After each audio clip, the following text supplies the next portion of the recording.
Hello, fellow Transformer fans. My name is Starscreamer. For those that know me, I love my action figures, and have been threatening to do a video blog to review them. So today begins the debut of my new web series. Now, obviously, this is not me, but since really my face would pretty much break the camera, I will be represented by my good friend Punch Hopper. Okay, sorry. Kick Hopper.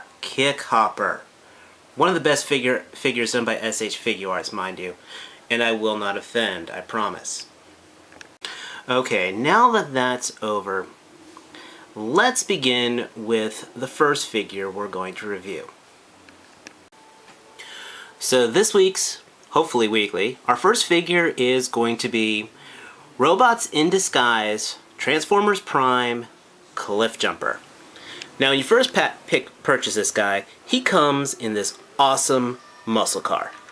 I mean, he's beautiful cherry red. Everything your car insurance hates. I mean, this could be, I don't know, a Nova, an old Mustang. You got the Texas horns on the hood. Oh wait, Cliffjumper. Didn't he have horns on his head? I wonder. Beautiful, you know, you got the side exhaust on here. All the wheels spin nicely. Now you got two ports on here for the Battle Club, Battle Hammer. Kind of works, you can put on top like a gun. I think if you're going to have a port, I probably would have avoided this one, though you could also call it the gas can, I guess. I don't know. Having the two ports on there, because it kind of gives him an asymmetrical look. It would have worked if he had two clubs, which actually kind of would have been kind of cool. But in vehicle form, rolls great. You know, nothing staticking. The body doesn't go across the ground. Probably the biggest thing is the fact that it's not the biggest thing. He's small.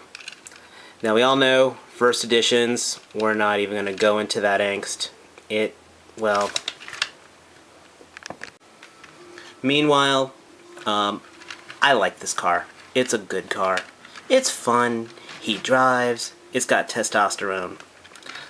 This is probably what our parents, you know, would get when... Or we're gonna get when we hit that midlife crisis mode. Yeah, I would drive one. But, oh, since we're on the underside, not too much robo-kibble. You got the face poking out from there.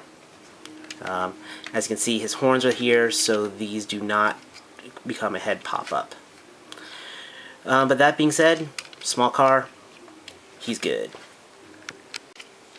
Now, transformation is fun. I gotta say, he's got a lot going on with him. I mean, I like to split the hood up here first.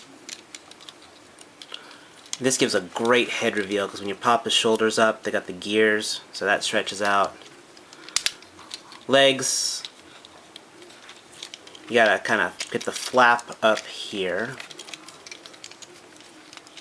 And that pops up here. Make sure you spin the waist around. Right round, like a record. Feet, straighten, swivel, flip. Arms, these flip over to the side. I like this part because the arms, they are the doors. Kind of flip around, pop in, and into place. Now, I'm not going to spend an hour on the transformation, but I can say it's a good job. It's challenging, and it goes really, you know, it's not a typical, like an Armada figure, flip out. Let's talk the robot mode. Awesome head sculpt. He looks mad. He looks like he's ready to layeth the smackdown, much like his name's voiceover, Dwayne Johnson. Club, nice and beefy. Holds in the hand very well. Legs are nice and stable. Yes, his pivot arm is way too high. I mean, he's got gorilla arms. It goes straight from shoulder to elbow. Now, with the RID version, if you ever, I mean, the FE version, he had a hollow chest, which he still kind of has. We go into here, but it's not as bad, I don't think, as the first edition. So, I mean, do I wish I had the first edition? Absolutely. I loved the fact it had the internalized hand cannon. Hasbro! I mean, I like the club, but he's definitely more of a melee fighter than the one on the show because he had the blasters. Yes, the club can be flipped around as a cannon, but it doesn't look anywhere near as cool as it should. He holds an action pose really, really well. I mean, again, those beefy feet. He's not really top heavy, even though he seems he should be with those long, gangly arms. I really recommend this guy. Is he awesome as the first edition? Not really. Hasbro! But if you can snag one, he's almost as common as the bumblebees. Not quite, because there's 40 bumblebees to every 15 Cliffjumpers, to every 6 wheeljacks, and to every 1 blasted Soundwave, which we will get our hands on eventually for our review. In closing thoughts, I do recommend getting Cliffjumper.